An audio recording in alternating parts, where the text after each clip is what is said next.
during ship-to-ship combat. Sounds promising. Why is a link needed? As you know, up to now, combat has happened much too fast to be managed by human beings. Battles in space have been resolved by unmanned autonomous drones that can accelerate at 100 gravities, turn on a dime, and deliver a serious load of ordnance on target. These drones are equipped with smart computer systems capable of assimilating data and executing complicated strategies in the blink of an eye.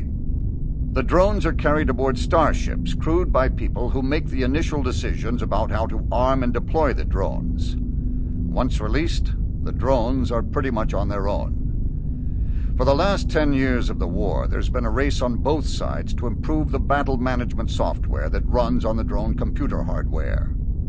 A group of Alliance techies in Singapore decided that if it were at all possible to speed up human reaction times, a human brain in the loop could give one side a tremendous advantage in battle.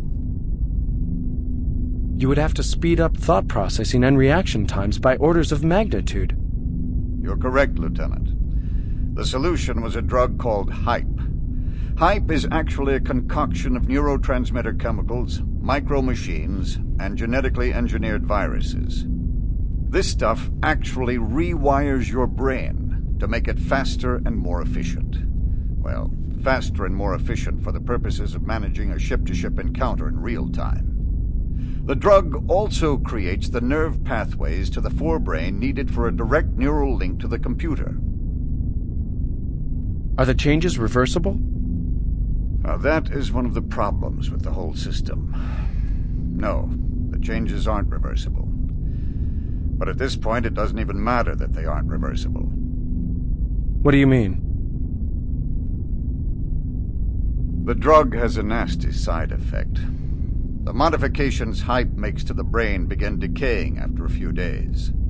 The results include loss of faculties, hallucinations, wild emotional swings, dementia, and finally, inevitably, death. But does the whole system work for the week that you can function without impairment? 2 test subjects volunteered to try it. Both were able to outthink and outfight the best battle management algorithms in simulated encounters between equal forces of evenly matched drones.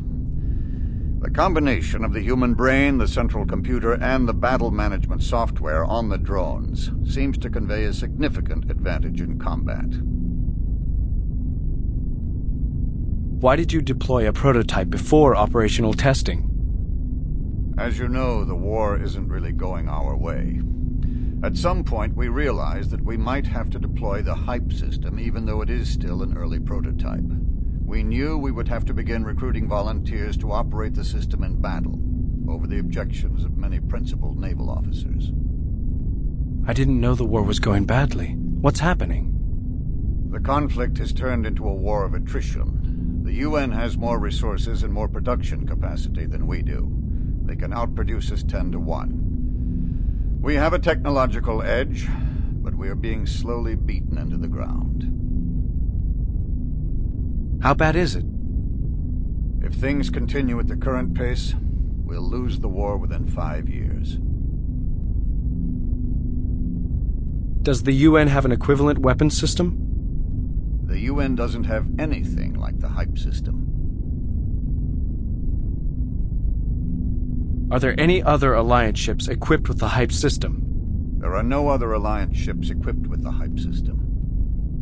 The new weapon system sounds like the answer to my problem. If it really provides such a significant advantage, I can take the UN commanders by surprise. They won't even be expecting a fight. Don't even think of it. Besides, I have no intention of giving you the release code you'll need to activate the system. Would you rather see me die with no chance at all?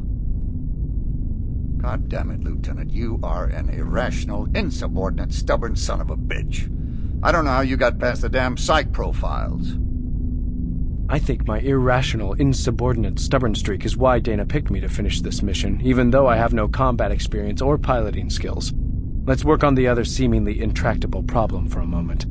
I'm 1,000 meters away from the Jericho and the lander. I need to get to the lander.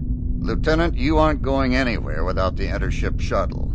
You already told me that you barely had enough oxygen to conduct the EVA to fix the comm system. Is there any way for me to get from one ship to the other?